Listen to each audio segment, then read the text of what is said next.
Good combination. I wanted to bring some from Korea, but it's a living alcohol, so the bottle's never completely closed. If you close or glass bottles, it's only plastic, and the lid is very loose. So if I take it from Korea all over,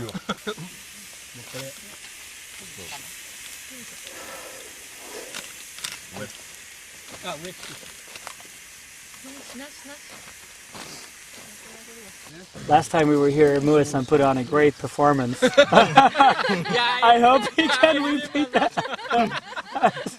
That was just incredible. You have never seen anything like it. shared with us. We're always eager to hear new stories about our beloved senior, our superior. Yeah, he showed his true face.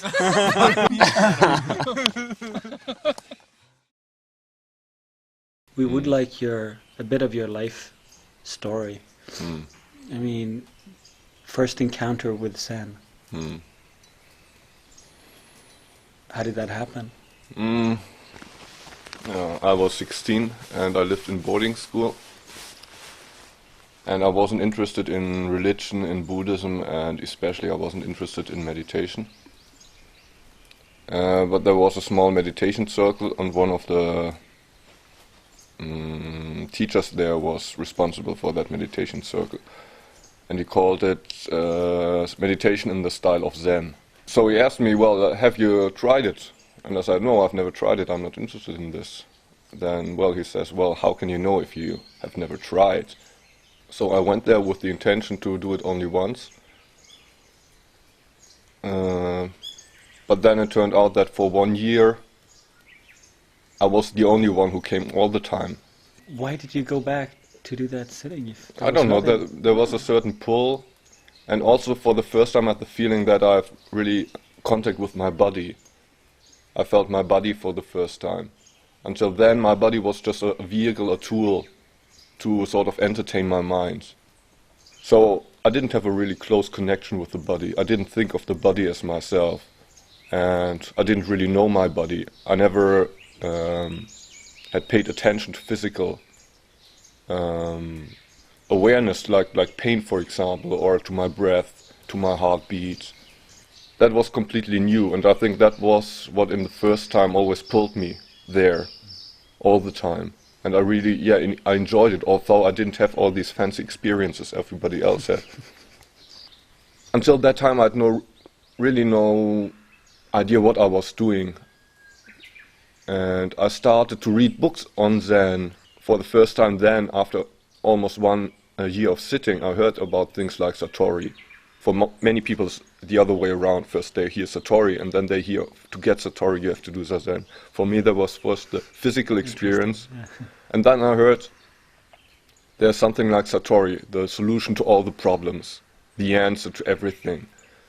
From the time I was 9 or 10 years old, there was this question, if I have to die someday, then in that moment it will not have mattered if I had a happy life or an unhappy life, if I have lived for 100 years or only for 10 years, if I have committed suicide, if I have been father of 12 children, if I've been a mass murderer. It won't make any difference in the moment when I die.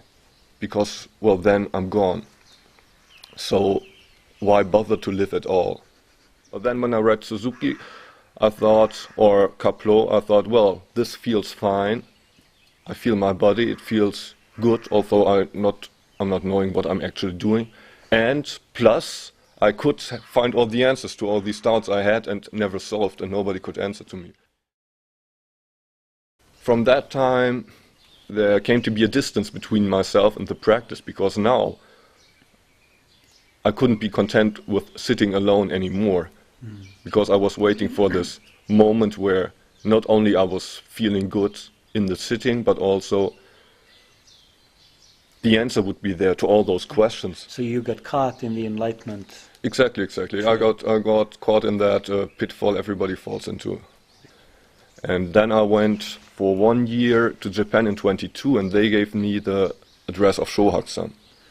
I was supposed to study in Kyoto for 12 months, but I was dissatisfied with the situation there. So after 6 months, I quit and went to Antaiji through Shohaku-san's introduction. And when I went here, I thought, well, this is really it. What is it that draws me there to sit on a cushion in front of the wall? I could give many explanations, but none that would satisfy myself. And even now I couldn't tell you why I'm doing this. If you want to express it a negative way, it's a kind of addiction. An addiction? Yeah. So you don't feel good if you can't sit? For a long time that was the case. I couldn't do without it for more than 2 weeks, or at the most 2 months. It always feels like coming home when you sit then for the first time again after such a period. Feel like coming home from having, like traveling for the desert for 3 months and then you're home again.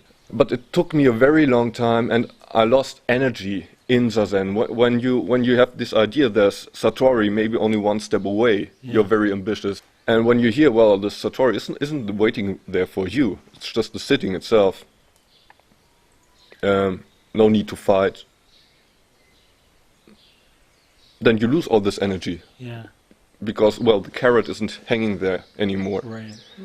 And were you just as excited about it as you had expected? No, not at all. What happened? It proved to be, yeah, the exact opposite of what I had expected. Well, it was not the girl you had fell in love with? Or it was a different girl? Exactly, yeah. As with girls, yeah, when you move in with her, she proves to be, yeah, not the one.